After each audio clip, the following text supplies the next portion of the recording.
And welcome everybody out there in Twitch and D&D land. I hope you're all having a fantastic time out there.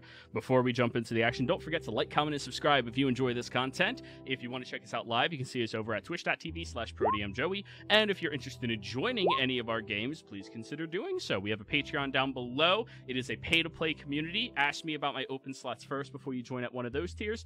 Unless you feel like joining and just supporting our community, as we are trying to do possibly one of the most ambitious things in tabletop history, building a large-scale living universe. And if we can ever hit that top-tier goal, we are going to put this living universe into a virtual reality game with paid dungeon masters to roll the encounters in the game for you, potentially. We have a lot of shit we're aiming for. So if you're interested in participating and being a part of this incredibly ambitious adventure, please reach out and let us know. Hello, everybody, and hey, yo, puppy! There's a puppy right there. Are you all ready to die? Are we playing Dark Souls? No. Anyways, so you all completed your short rest and your arguments and your debates, or whatever you want to call them, and you continue on your adventure? Yeah. Okay. Yes, sir. Previous marching order again? Echo and Kyle? I'm probably fine with that. Yes, want to. What'd you say? Urite? Probably a good idea if everyone else wants to. Very well.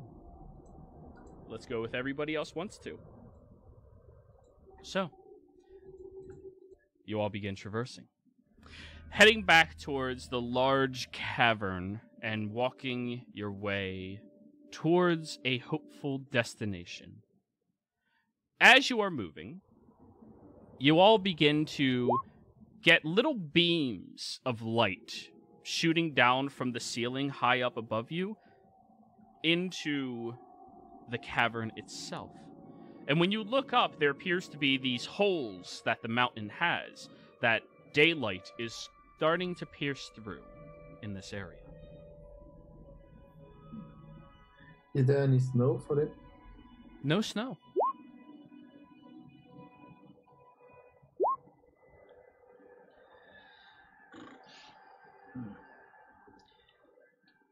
I'm sick of walking. Are we there yet? Roll me a D100 and find out. God. All right. What are the odds we're already there? Fuck it. Sorry, not high enough. Or not low enough. That was closer to 69. Yeah, 69's always a success in my community. Apparently, I haven't made that abundantly clear. Apparently, people don't understand how much I love memes. But anyways. So, he asks that, and all of you have to give me a wisdom save to not slap the shit out of him before he continues.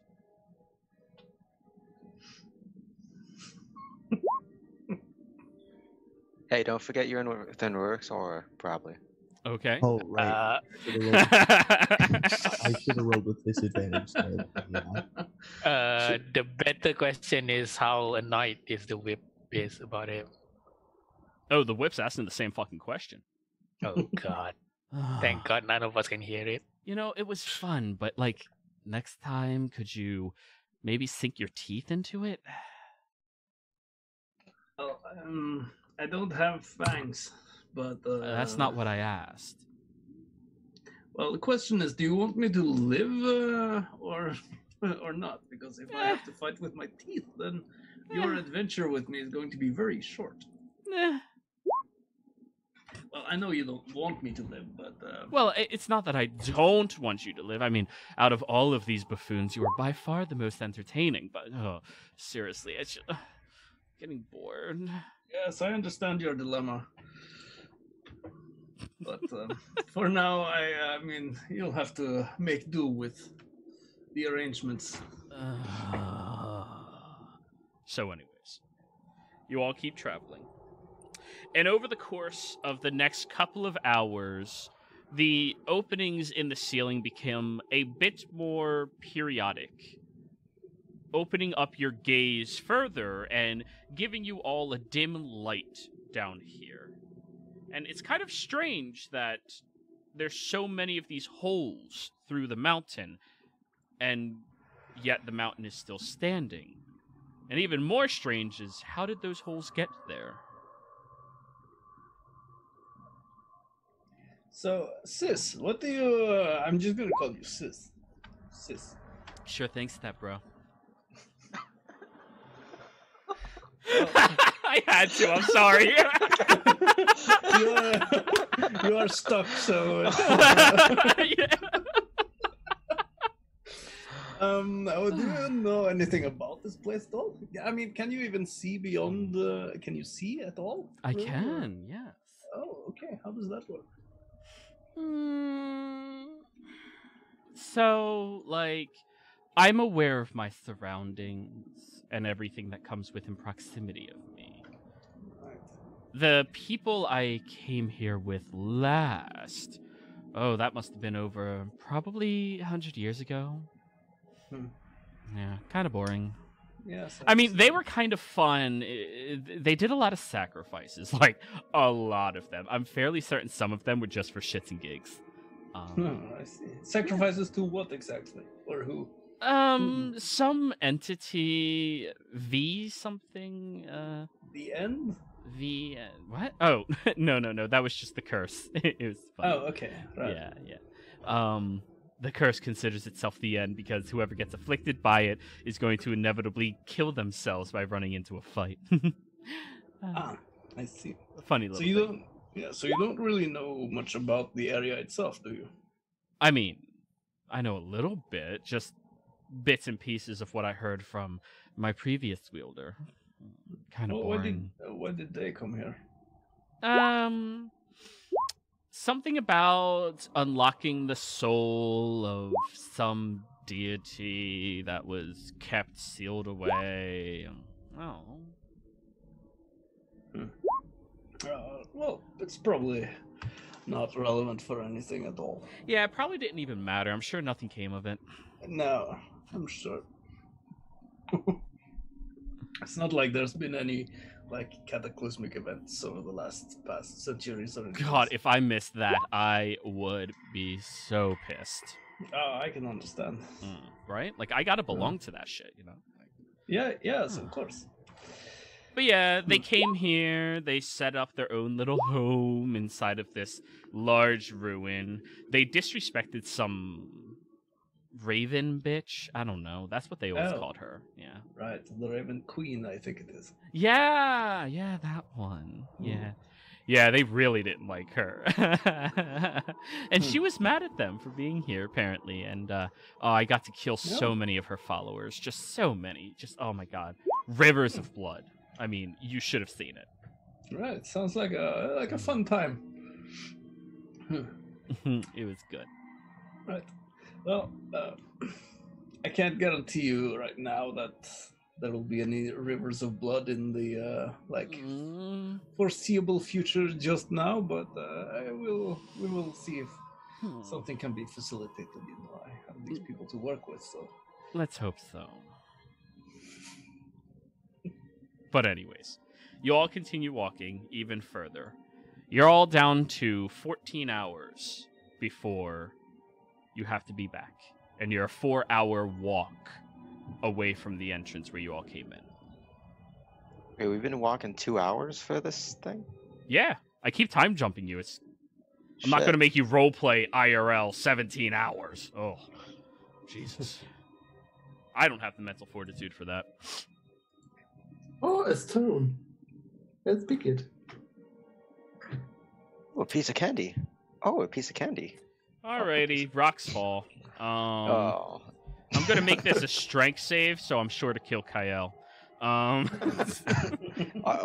Makit. Yeah. only me as well. All right, let's see how it is. Alright. Joke's on you, I'm good at strength saves. Doesn't matter. 280 points of damage, you're all dead. Oh my god. Dimension door. Anyways. Yeah, so at this point, Makit reminding you all of the time scale that you are currently keeping, you start noticing interesting things, Kyle. There appears to be small ruins of what could possibly be homes in this location. You look up above yourself and you see the ceiling is completely wide and open. And at this time, you've just moved towards dusk. The reds and yellows of the sky are falling into this area and flooding it with a very warm look. But that doesn't fit the atmosphere of the environment that you have stepped into. The stonework looks incredibly ancient, incredibly old, and many of these structures look like houses or homes that were partially recreated but fell down yet again. This civilization was constructed by the Goliath. You can tell because the homes are made for people bigger, and because it has many different little symbols against them of the Goliath's traditional language, which is a form of giant that is a bit more refined than most people understand giant to be. This area appears to have once been a civilization, a home, to individuals who lived inside of this mountain and who gave homage to a handful of deities that you come across. Roll me a religion check. All of us? None of you are as far in as Kyle, so only Kyle right now. Right. 12. There's certainly homage to the Queen of Ravens, but aside from that, it's kind of difficult for you to pinpoint. You're not that obnoxious about religions. You know about the Luxon. So.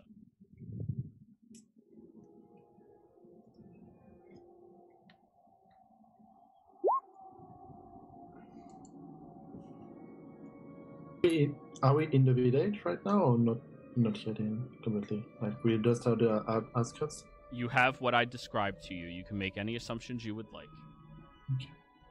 No, I mean, as a being, am I in a street between a couple of houses, or am I just outside the first you're row right of outside houses? looking at all of these and Okay. analyzing it. Okay. And the time it takes you to really look around and understand and ascertain the nature of these ruins, everybody else does catch up to you. And I relate it to the people that it looks like a Goliath civilization, but it doesn't look like it belongs here.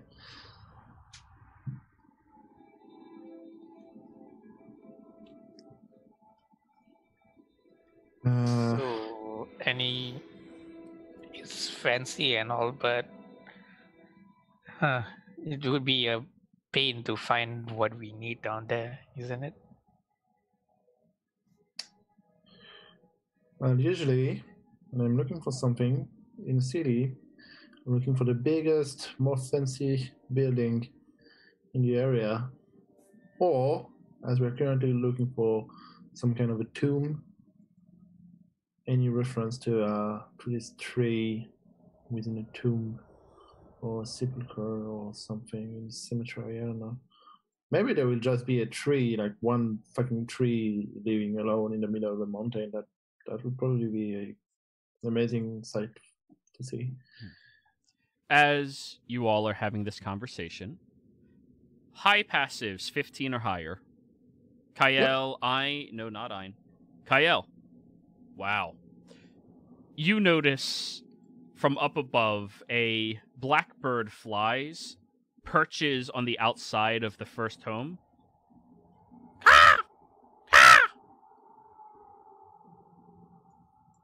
How is it called? Tiberius bird. Vax. Is that you? It just keeps looking at you.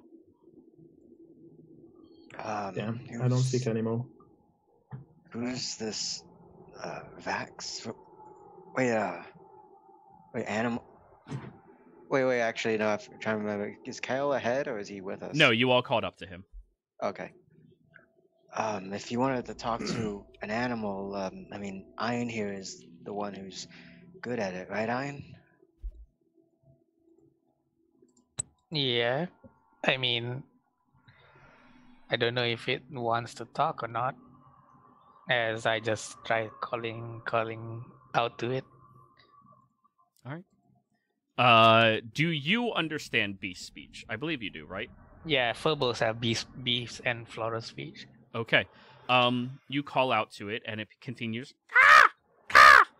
It is shouting, "Leave here, leave here." Elle is telling us to leave, just as a warning, apparently. Or maybe it's wants us to leave because it's afraid we'll take its food. Here, little fella, and Rourke will take some of his bread from his rations, crumble it up, and then offer it to the bird. All right. So you approach over towards it with your food. Yes. All right. You tiptoe your way over. What's your passive? It's 11. Okay. As soon as you get over towards the house, clinking and clanking, you offer the piece up towards it, and the crow continues. Caw! You hear from inside of the home.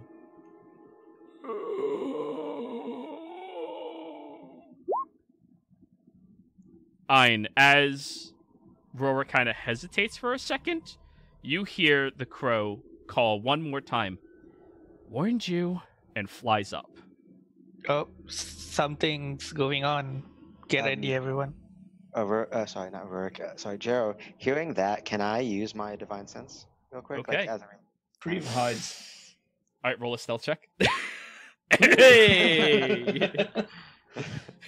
You see a great locked chest, and just put yourself in and close it. Mm-hmm. Nobody will ever see me. Joke's on you. It was a mimic, but not even the mimic realized you snuck inside of it. Free food. Rude. Divine sense. You take a breath in, and you feel a creepy chill all the way up your spine as you are standing on desecrated ground, and you're surrounded by undead right now. Rourke will calmly draw his sword. Be ready. There's undead about. I will quickly manifest my echo right in front of me as he says that. The door to the home that you approached over towards begins getting slammed upon. His dagger.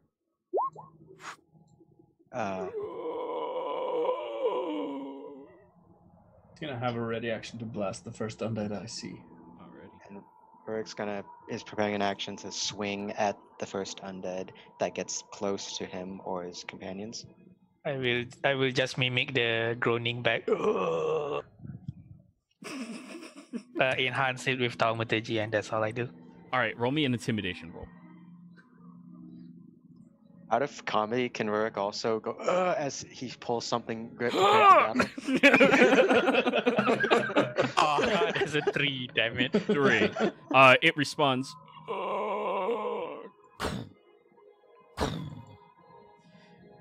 And then suddenly the door gets smashed inwards, and you all see an individual shambling towards you with their skin fading and dropping off of themselves. There are large holes all around its chest, shoulders, and body that currently have ooze pussing out of it as it is now moving towards you. Go ahead and release all of the held everythings.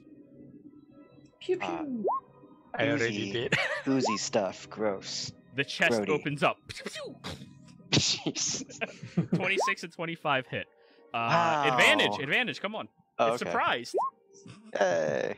17 points of force damage. Let me. That's enough to kill it. Anything else, Rover? 22 to hits. I'm aware, but I've got limited stuff right now, so. Well, it doesn't matter. Both of you roll your damage. Hey. As it moves forward, there's 2 blasts that shoot into it. Your sword slashes down through its neck, and the dagger flies and pierces into the skull as it and just falls to the ground. Dead. I will just, motherfucker. Rourke will examine this undead creature hopefully it was undead and not just a really old guy diseased, but It looked pretty dead to you. yeah. But also just I'm an asshole, I know. Ow! While he's making doubly sure that it's undead, I will look around to see if there's anything more of this thing. Roll a that will perception come to check. us. Warwick, you start examining the body, and based off of the very quick assault you all had against it, it is dead. You're actually kind of impressed with Kyle. Most people are unaware of exactly how you kill a zombie so quickly and easily without completely dismembering it. He actually hit his dagger perfectly on that spinal cord that connects to the brain, which causes the entire body to completely shut down. Even if this creature was still undead in a mechanical sense, it cannot move with that severing. Mainly though, I mean, Rourke's definitely going to comment to Kyle it was a great hit. But other than that, too, he's going to look at the undead and keep everyone away from it because he's protected by the crystal dragon in terms of stuff, and he wants to try to figure out if this pus stuff is like a disease or if it was just like Okay. Roll me a medicine check. This is actually a disease, and you, luckily, were in the front of it, so you're covered in it, but you're unaffected by it. By the looks of it, this is some type of fungal growth that causes wounds to not really seal up properly, almost making somebody like anemic in nature. If they were cut, it would flow freely, and then they would die over a period of time. And based off of the looks of the creature, either the grounds would turn you undead or the fungus would. But this is very clearly a disease that this creature suffered from. Last thing too before we continue, Rourke would like to ritually cast this because I have it prepared. Detect magic to see if this fungal stuff is magical in nature. Okay. The fungus is not magical in nature. But you all Question, wait 10 minutes for him to do that. Yeah? Is it so? The undead, when he was living, what was its race? Like, was it a Goliath or was it more a human? Roll me a human nature size? check. Roll me a nature check. I could probably at least ascertain the height of the creature. 13. Given the fact that you were raised with Drow, this is an individual that would be commonly mistaken as Drow to people who aren't in that culture as well. This appears to be Shadarkai. They are individuals that were once born in the same realm as the Queen of Ravens, and who were known for their dedication to her and her tenants.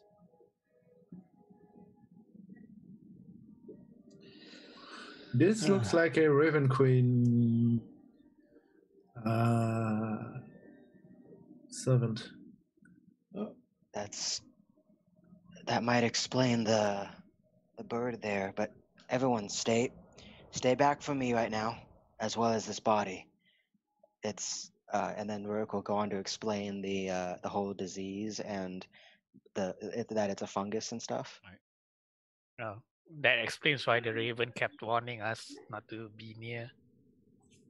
That's luckily I'm as someone in the service of the Crystal Dragon, I'm under his protection, and he also grants us a fortitude for this sort of thing, so that we don't die out of sickness in our beds. But regardless, we need to proceed with utmost caution. So that's why you're not like demented then. What? Probably, I mean. You're making a lot of assumptions here, Creed. So, yeah, and you all see Warwick after, like, the creature died, like, the fungus kind of spread out from it, and he's coated in sections of himself with it. Mickey, can you do your cleaning thing real quick? Prestidigitation. I suppose so. Bing, bing, bing, bing, bing. Done. And hold thank bing, you. bing, bing, bing, bing, the body as well, just to be sure. Alright. I think from here on, I should be the first to engage. If any of these bodies looks like they're about to meet their final rest, get away from it. Because as we could tell, it seems to have released that. Ka! Ka! Ka! Oh, he's back. Ein, What's up? you see it's over on the other building. Leave. There's more. Yeah, he's warning us there's more of them. We should not hang around. Can you thank him for the forewarning? That's I appreciate it. Thank you, Bird. He's thanking you for the warning, although he won't he do it much. It replies, no thank, just leave. It doesn't seem to be very intelligent as a bird. Yeah, he's like, he's telling you, yeah, whatever, just leave. Well, actually, to be fair, for a bird, that is incredibly intelligent. Yeah, But it's not as enough. intelligent as the last one you encounter. Yeah, that one doesn't feel like a proper bird at all. Well, I mean, if we're looking for something of interest, at least it might be around here somewhere. We're sort of walking around in the dark here. And we are looking for a tree. It might be possible this disease or fungus originated from the tree if it was desecrated. Roll me a nature that's check. a good point. Maybe the bird knows. Where's the tree, Bird? Arite and Ein, both of you roll nature. Oh. Yeah, no, Rook was just making an assumption. Rorik, you can roll as well since you actually ascertained the thing. So yeah, all three of you. Alrighty. Arite.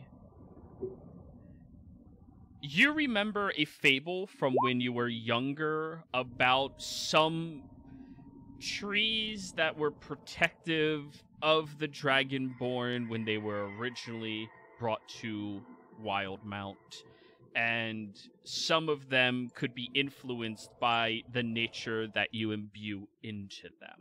So if you gave the tree more love, it could protect you, it could keep you safe, it could even give you a healing like salve or sap that came from it. But if you would give the tree too much hate, it would actually adapt and can make you sick by being near it, and its pollen could even make you become ill in nature. You originally thought that, that story was more like, what you put into people is what you expect to get out of them. Good life lesson, everybody. Not that it was literal. Ein, you make that exact same assessment. However, you know that trees are by far the oldest aspect of Wildemount. The first creatures that came here, the exact first thing they did would plant trees in order to protect themselves. You are aware of this because furbolgs in particular were incredibly known for doing this when they first arrived in Wildemount. Now, if this is lore, if this is just fable, who knows? But you know that ancient trees were crafted in a way that based off of what you put into them, they would give back to you. How old are the buildings here in this area? Can I? Your know? class tells you that you Okay. can just know, right? Yeah, more or less. Not exactly, but more or less. Roll me a nature check. Let's find out. Let me read your ability and roll a nature check. Because if it doesn't tell you specifically, I'm not going to tell you specifically. Don't tell me specifically. Well, it's tell me who and for what. All right, so you can ascertain how many centuries old. And a century is 100 years, right? My brain just shit on me. Okay, cool, thanks. The building itself that you are in is at least 1,000 years old. The fixings on it were constructed more than a century ago. And remind me, how old is the calamity? The calamity? Yeah. The calamity happened 8, 9, just about 1,000 years ago. So pre-calamity buildings.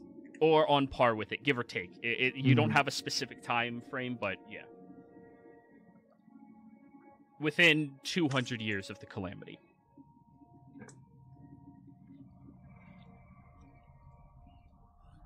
So I'll relay towards the others that when settling the Wildemount, the first thing you planted was the trees, and whatever you do towards the trees, it will reciprocate back as what you do to it. So in Rurik's verse, if you desecrate the tree will reciprocate and you. desecrate everything back. Yeah.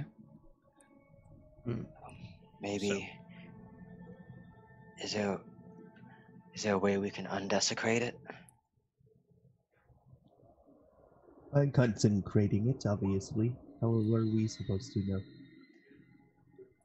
Well, that's. Since you're so connected with the Wild Mother, maybe you can talk to it and ask it not to be angry anymore, or maybe calm it. Well, considering the age and how dilapidated and mostly malicious everything is, trying to persuade it won't be plausible enough. Creve. Maybe if you try that. What? You can continue. If you try to bless it like you bless us sometimes, maybe that will help. Creve. Can you roll me a nature check as well? Or history, your call. Yeah, they're both basically the same ability check, so... 10. You can confirm with a lot of what Ayn is saying that, you weren't expecting that here, but where you come from, trees put back into you what you put into them. Sometimes literally. Phrasing, but, It's crazy. Right. Well, you are certainly correct about that, at least where I come from. But, I mean, in regards to trees putting out.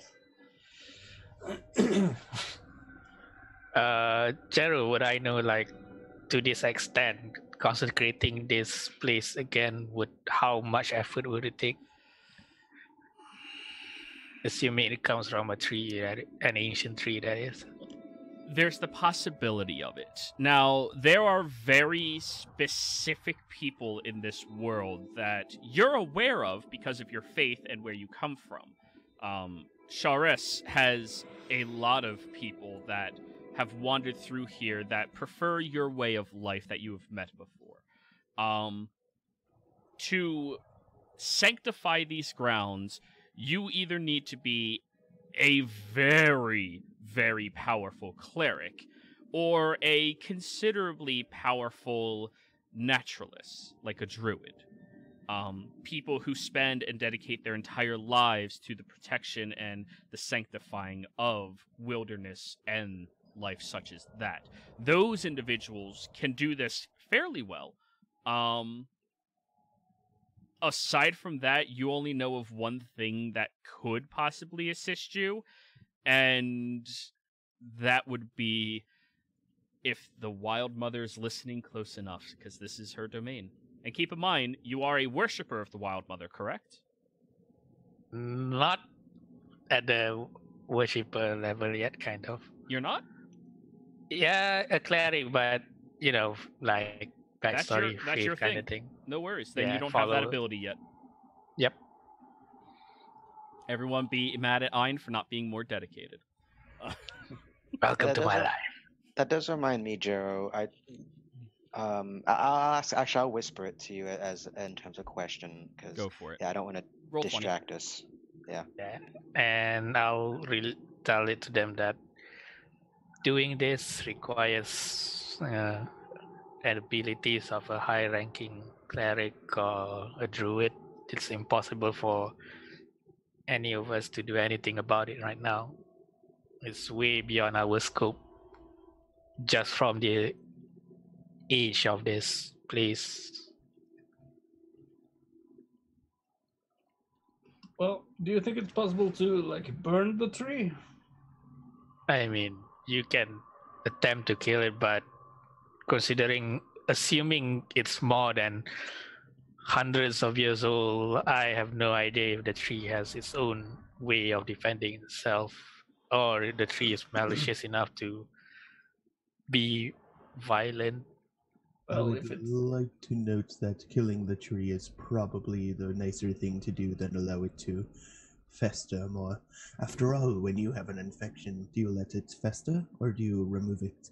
Yeah, there's still a difference of it being willing to allow you to kill it, or it resisting from being killed. Well, if it's well, I don't think it would be. I know very few things who are willing to let you kill them. Mm-hmm. Honestly, I wouldn't be surprised if we end up fighting a tree and there's a legion of undead, this fungal undead protecting it, because considering how it's still clinging on to its life right now, it won't be letting us approach it that easily.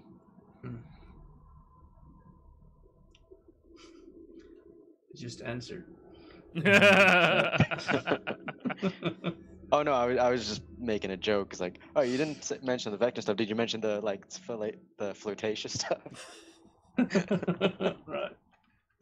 But no, that was me just joking. Yeah. Well, either way, I say if we have to fight all these kinds of like fungi zombies, then well, if this tree keeps putting them out, as it were, then maybe we should take care of the tree. Wouldn't that be a part of like the greater good, or something kind like that? of. All I know is Oh. that the best way to do it is fire. Yes. At the moment, we don't have anything to do anyway. We don't even know if the tree's around. If it's the tree, so we might want to take this decision if we ever find out this tree. Well, if there is a sort of like a congestion of these zombie things, then maybe it's at the center. That's what my thought was.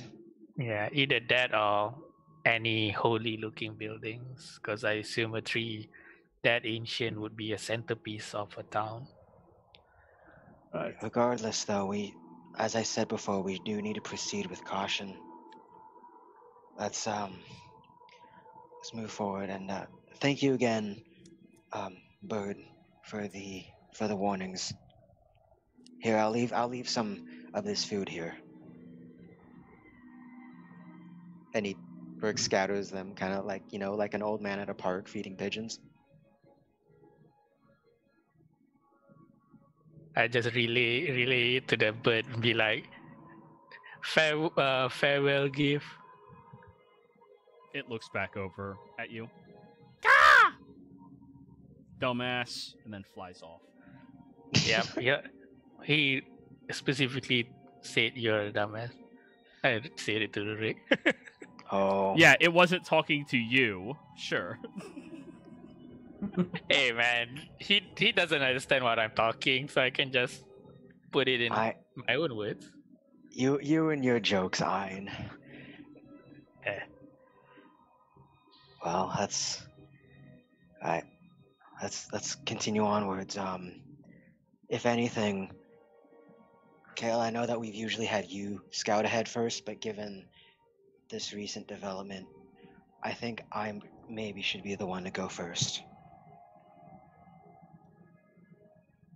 Please help yourself. I don't see any zombies making traps anyway.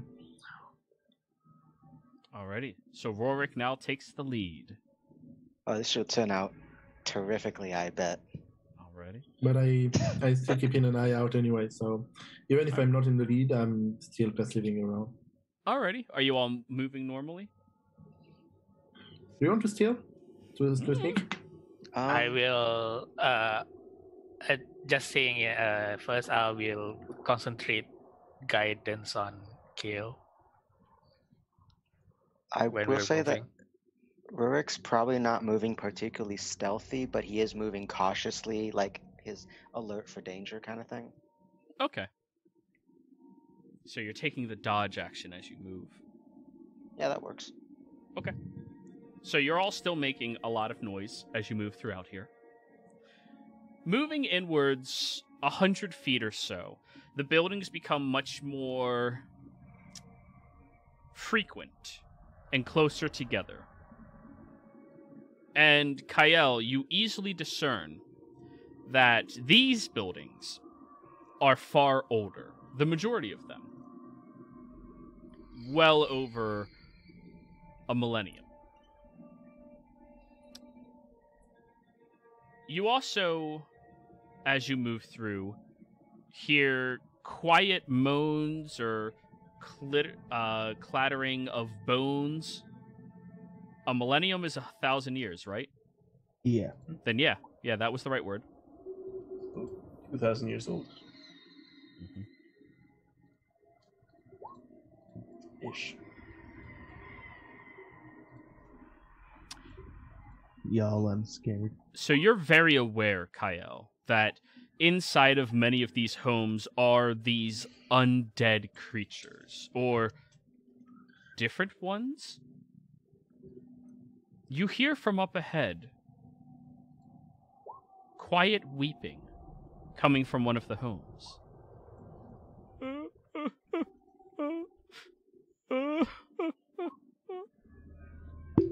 I was thinking that too, Ein. That being said, Rurik's gonna go investigate the crying. Oh, you don't hear it. Oh, okay. It's too quiet for you to hear. Kael hears.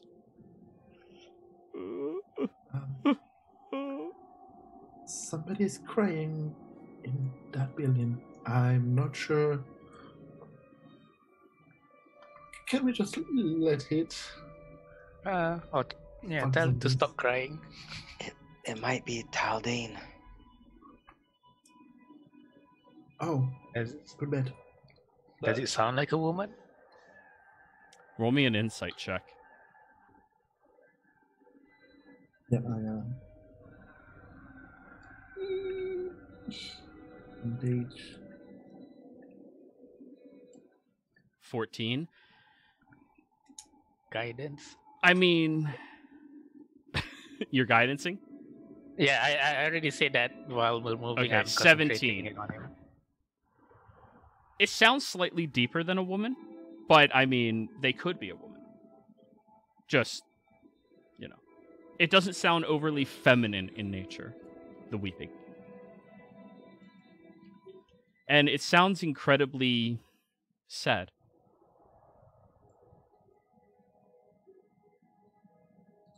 Hey, are you all here? Do you have a pack of Newports for me? Chocolates! I hated it. Chocolate!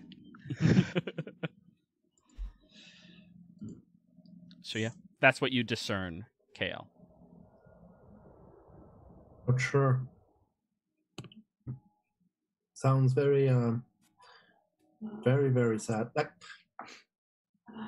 would it be a natural sad or a magically induced sadness? That you can't tell with a 17. Okay.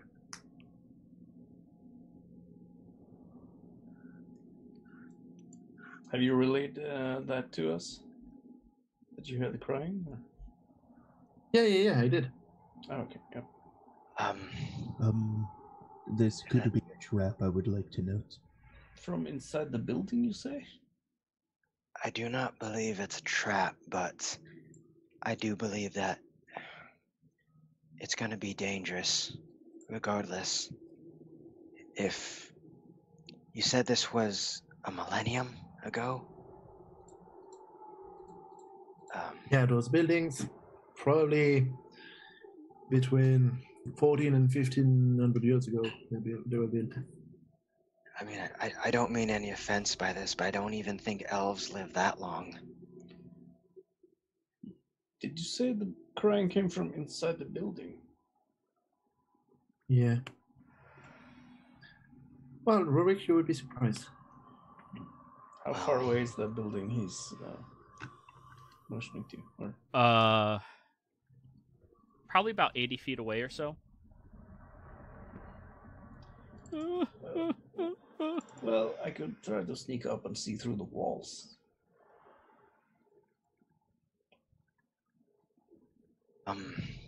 If you... That seems like a good... So I'm trying to think of the word. Idea? A good idea, yes, but I was thinking a different word. A compromise. Just stay safe, Creve. If you feel like you're in danger, run back, alright?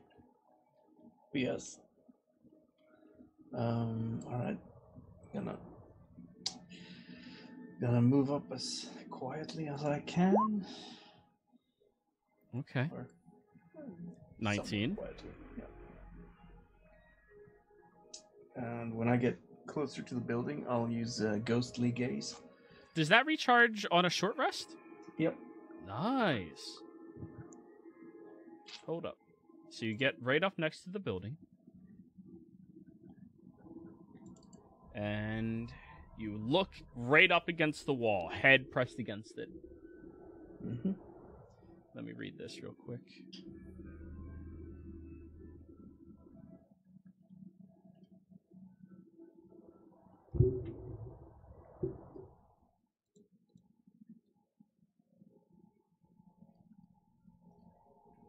You look through the wall, and you see an incredibly gray-skinned, almost once was humanoid monstrosity sitting there.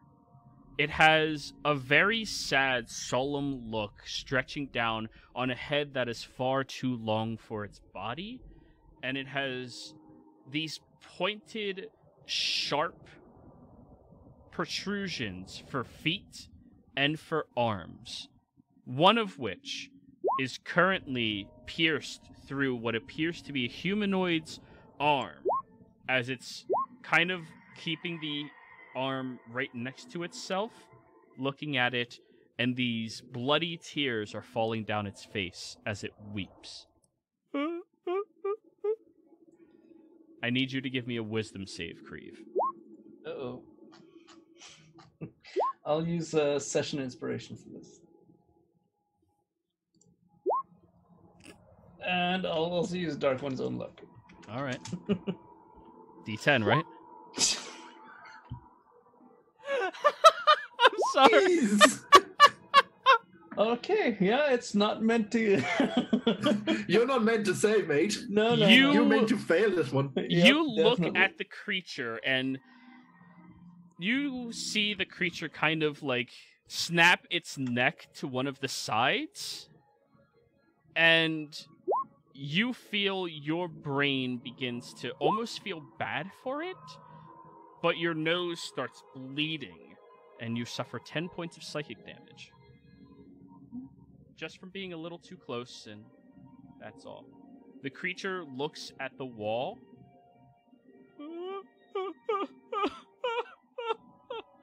and begins standing up. I get out of there. Alrighty. You all watch Creve is backpedaling towards you all very fucking fast. And he has a nosebleed right now. I would like you all... Yeah, we have enough time to roll me initiative. Enough time to die. Fucking thing. Oh, that's... Oh. You're right. Whoa, I haven't been better. Oh man, Oh, you're these getting- initiative rolls. God. Yeah, it's from breaking those mirrors, I tell you. Yeah, the mirrors come to bite us back. Guys, I think Creve is just meant to die today. I think No. we should leave him. I have rolled one natural 20 though.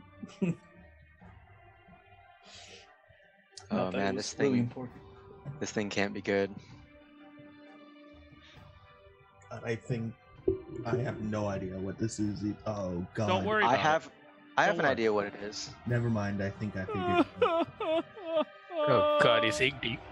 I know what it Kyle, is. you see Creve running back towards you, and you hear a door kind of get cut all the way through and falls down to that home. What would you like to do? You don't see the creature, but you certainly hear its wails becoming louder. I don't see it because it's too It's far still from in me. the building. No, it's in a building. There's a Oh, wall okay. in your way.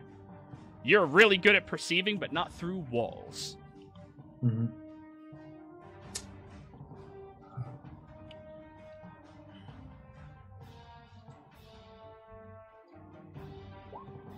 I'll cast invisibility on now invisible. myself Yeah?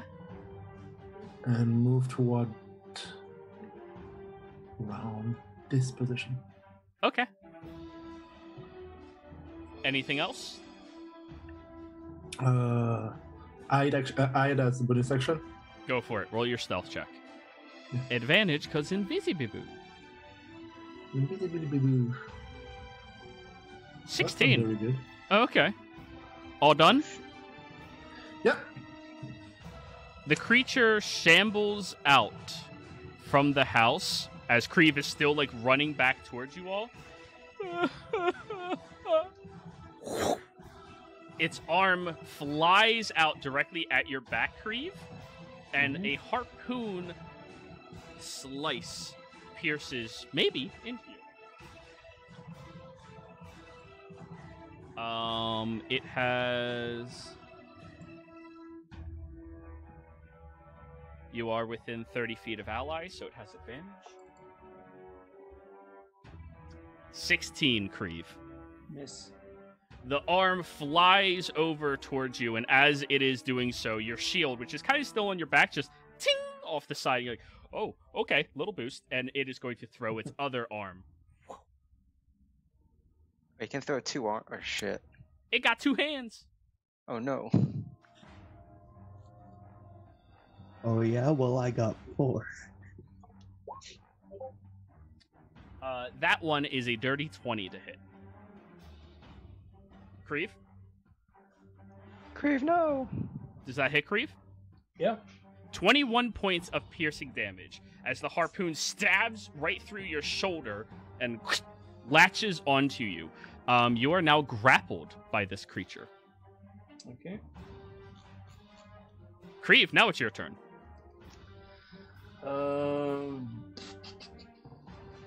Right, so I'll do a... Let's see. Am I still in the same position, or am I close to it? No, you moved further away. It just threw its arm that far. Alright, I'm going to cast a Misty Step Okay. and get over there. Alrighty. You all watch as Creve disappears from sight and the arm ding down on the ground. And Starts then crying. I'll run a bit further away. And then I'll turn around and Eldritch Blast. So that's 30, 60, pew, pew, pew, pew. Yeah, go for Yeah. it. Fuck you, creature! And from behind you, you hear. 15. 15 hits it. 28 Oh, also okay. hits it. So Nice. 7 plus 19. 26. Nice. 26 points of damage. Oh! Did it actually say ow? So 17 is... Okay, it takes the hit. All done, Creve? Alright. Yep. Okay. Did it me actually show say you. ow? I mean, I'm role-playing. Warwick! Alright. Yeah, I just tried to harpoon his companion. Well, Rurik will. depends on perspective. It tried hugging him in his eyes. I mean, yeah. Yeah, Rurik will get right here, kind of like, and just kind of sort of try to catch his attention, but he's gonna be taking the dodge action. Okay. Hey, fella! All done? Hey, fella, you want a hug? It opens its arms and the harpoon arms retract upwards. Sink! Like ready to dig in. Ready to hug. Okay. Yeah, that's Rurik's turn. Arite. I'm going. Oh god. Okay, so I'm gonna hope that's considered a ranged attack. But it is his arm, so I'm just gonna. Perfect. I'm gonna get kind of next to Rurik. Yeah. Bonus action. Yeah, because I have 10 extra feet. So yeah, I'll just bonus action. Launch an echo at the lonely. Bing, bing. Boom. The echo appears and looks back at you, pissed. Literally, the end, like BBEG of this campaign, at the end of it is going to be Arides' echo. Oh god. Right, we took a short rest, so I can do that already. So I'm going to. Ooh, nice. Nice. Both of those hit? Are they considered magical weapons? Yes. Okay, yeah, they both hit.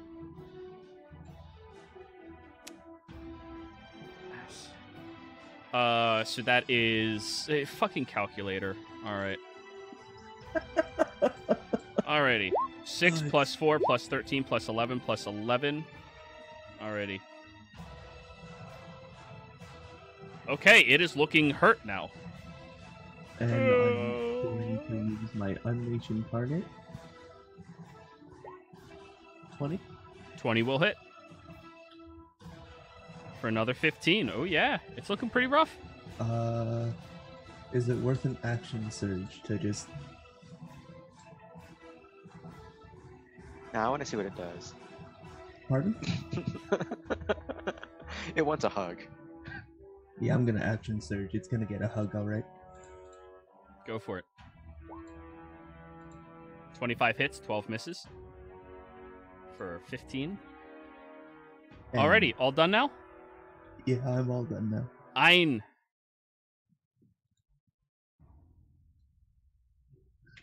Yeah. I mean, it looks like bad news, so flame on. A Take your dex flame. save. Okay. Mhm. It rolled a 5. Yay, 11 radiant damage. Starts screaming even louder, and its voice is echoing through this cavern. Oh god, it's loud. Oh yeah, it's loud. Kind of Nah, like that just- one. Tell it to everyone. Quickly silence it. KL, your turn. Dagger in his face. Advantage. 24. As you throw your dagger, it flies, sails over towards the creature, and slink right into its skull. Collapses to the ground. However, you all have a new problem to deal with.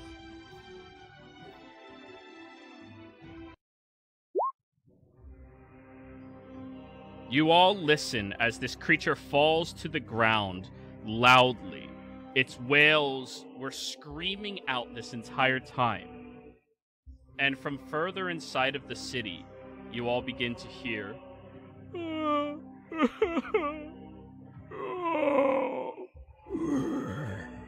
Oh no, it's one of those city fuck. And there's echoes of them growing like a chorus here in the city. What are you all doing? Nice knowing you guys. we need to find cover. We need somewhere to hide. Yes, let's get the Eh. fuck out of here. Find somewhere to barricade. Alrighty. So, who's taking the initiative? Who's going to be making the survival check? Who's better at it? I'm proficient, but Don't not, know that. Who's making it?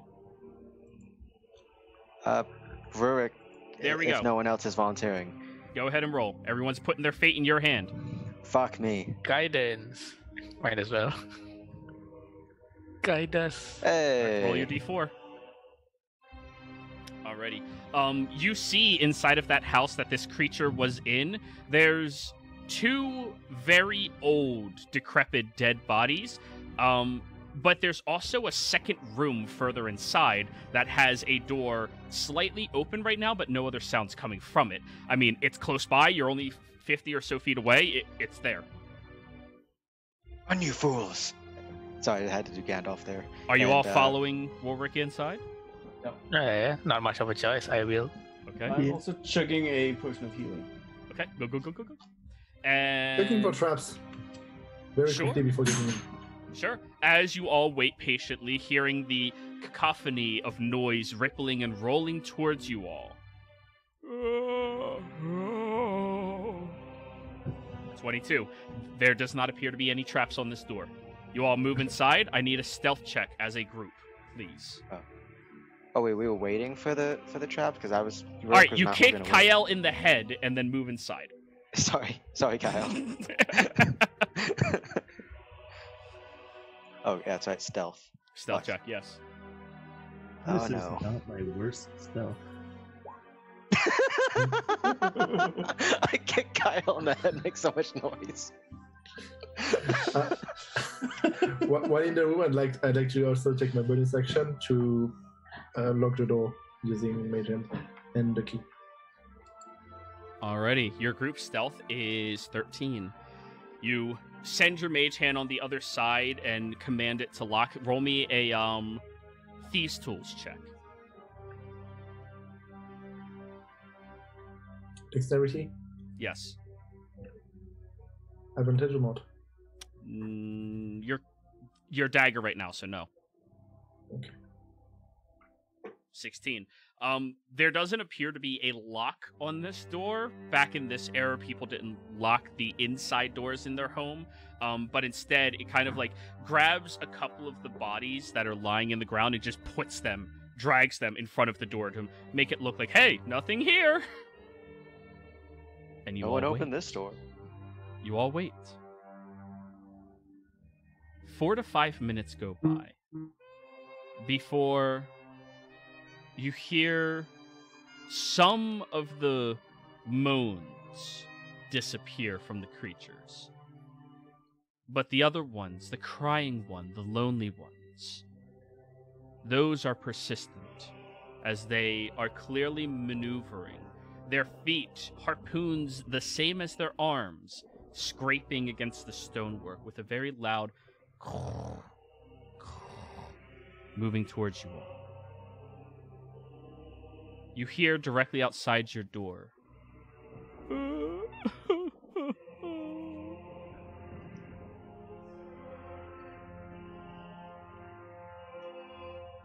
You hear a scraping sound at the door itself. Who's in front of the door? I would say. I will. Yeah, probably me and Rory. All right, I need both of you to give me wisdom saves.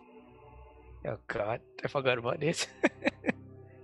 Well, honestly, Wow. it's better. Wow. My rolls today. Oh, that's I'm- also the +4 from his aura.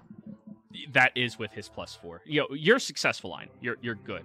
But Rorik, on an 11, as you are standing there, just like armed at the door, you feel the intense sorrow from this creature roll over you, and your nose begins bleeding a little bit as it triggers something in you, an emotion that you're not really terribly comfortable with approaching yet, and you suffer 10 points of psychic damage. The creature scrapes against the door, and then you hear the sliding, shifting noise as it begins to leave.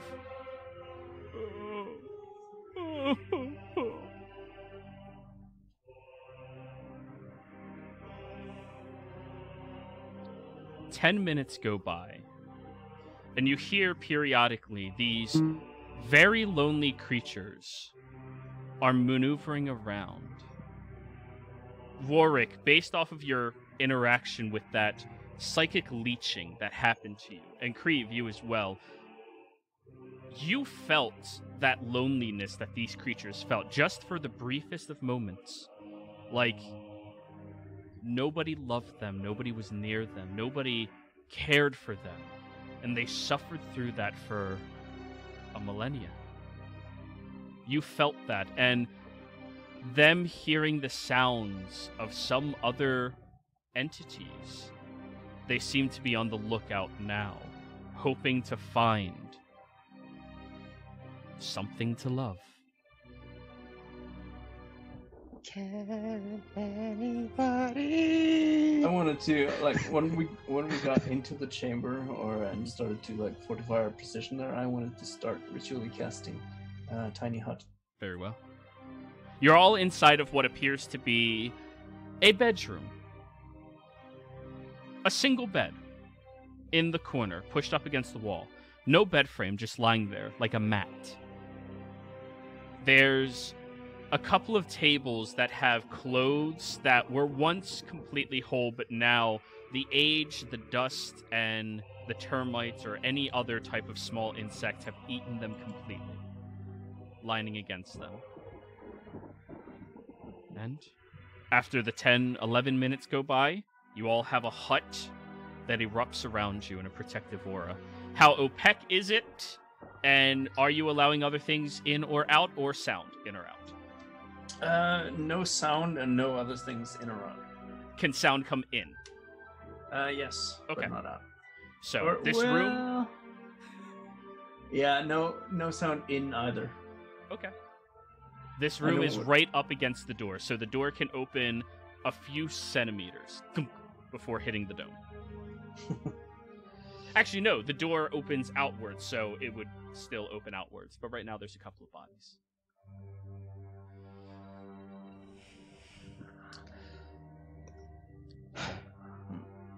I don't think Jiro includes carbon dioxide poisoning as a thing.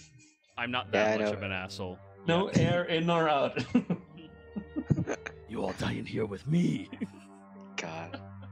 No, but yeah, it would be nice to specify, the fungal things. Remember Tilly, that fucking gnome. Watch Tilly be the creator of this fungus. It wouldn't surprise me. Don't worry. One day, Prissa will kill Tilly. Battle of the Gnomes. Right. Well, that fucking hurt. You're right. Yes, I'm all right. Just hope there's no.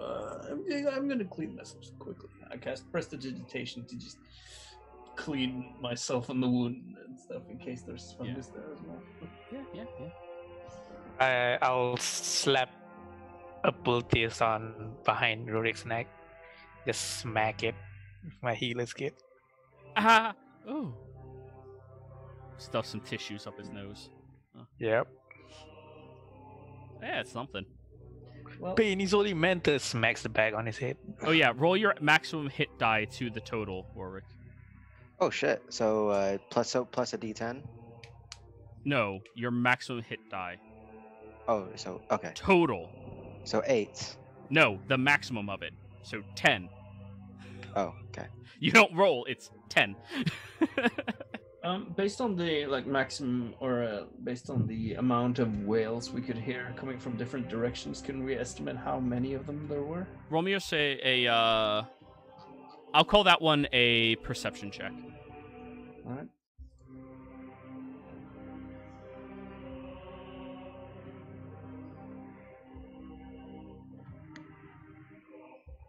$17.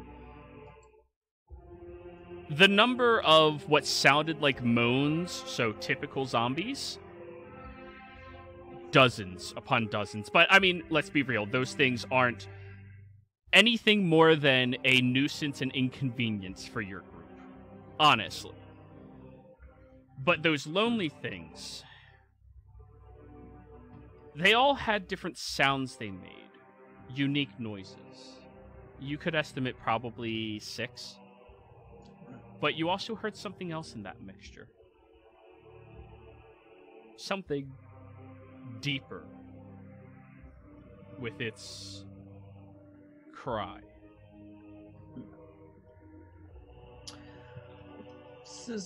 Have you met any of those kinds of beings before? Kyle, you have.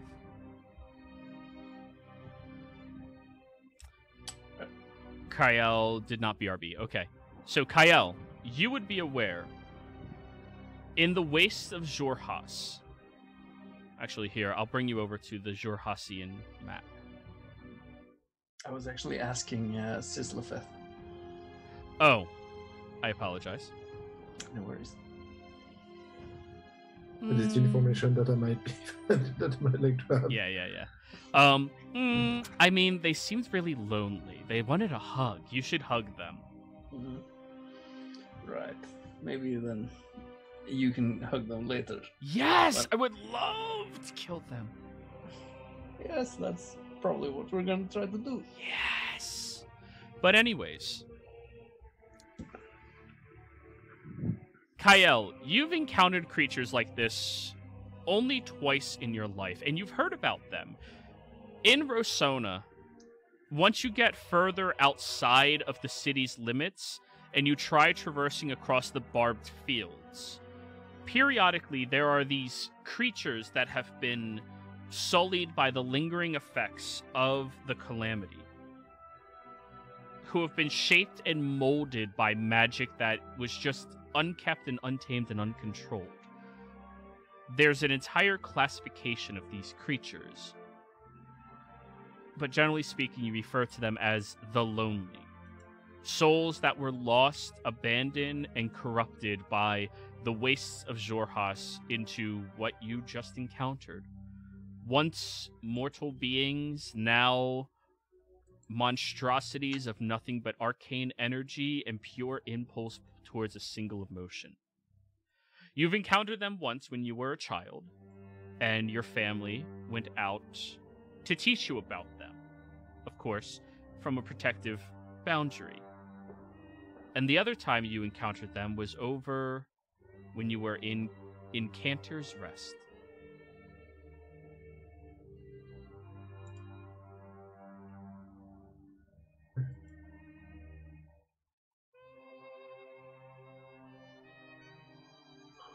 This brings back some bad memories.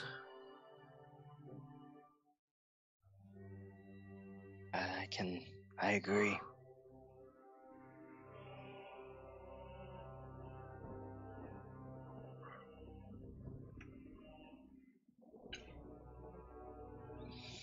Those are twisted shit. So what next? Well, for now, we thank you, Kree, for putting this up. It gives us a chance to plan out our next move. Yes, I thought we might need some privacy, as it were. Fortunately, I don't think we have the time to be staying too long. But if we need to take another hour or so just to maybe lose their scent or to heal up more, that seems like it may be necessary. Otherwise, we need to continue onwards with even more caution than before. I believe that well, if we do encounter Tal'Dorei, we do what we can for her, but otherwise we need to try to make sure we get out of this ourselves. Yes, I agree. And if you want me to be able to assist with anything more than blasting things, I will need a little time to recover my strength, as it were. Wait, didn't you take a short rest earlier? No, I helped with putting the thing in the bag. Ah, okay. Also investigating, so. Well, yeah, I wouldn't be too full unless we have a whole day of rest.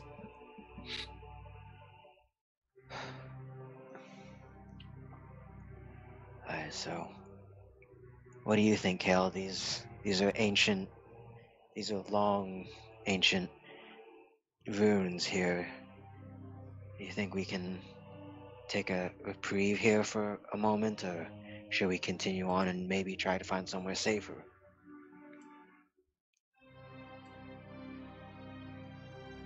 My gut feeling tells me that we won't find anything safer than Chris' hut.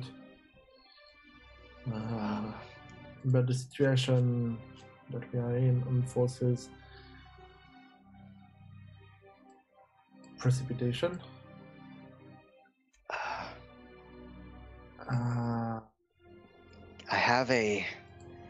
have an idea, but I don't like it because, Kale, this idea I have would mean that you're in the most danger. But while we take a breather and rest, since you're so excellent at being able to sneak around, maybe you can find a route through the city, avoiding as many of those things as we can. I'm not saying you have to do this, but it is just a suggestion. Thank you for the follow.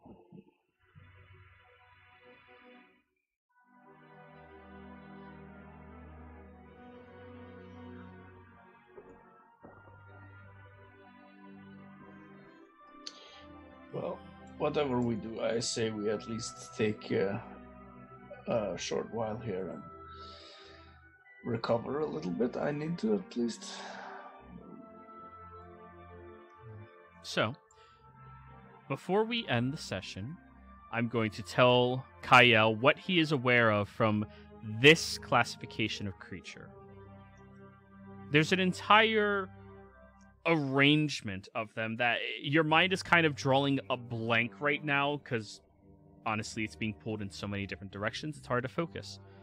The wretched are horrid little monsters that were once beasts across the land, and they sometimes gather in large packs in order to prey upon bigger targets and creatures that try to prey on a single one of them.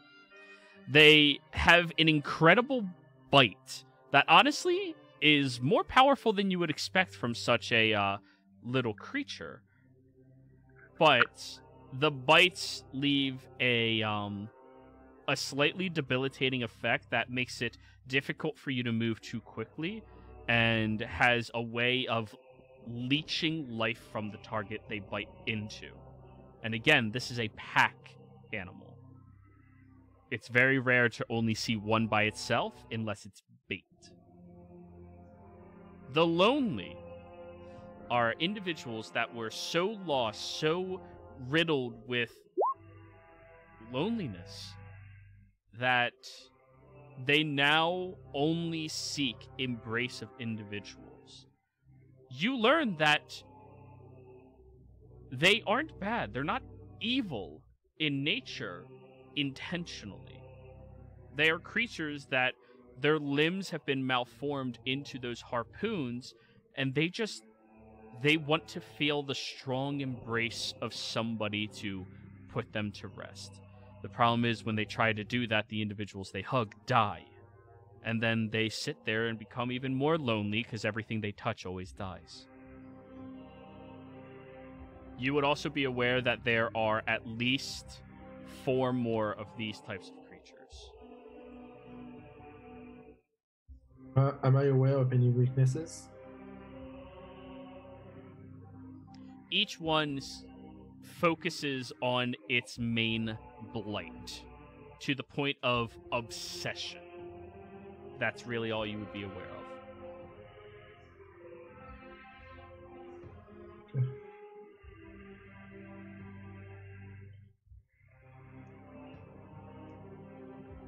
So, now that you are aware of what is stuck inside of this location, I think that's probably where we're going to be ending the session, everybody.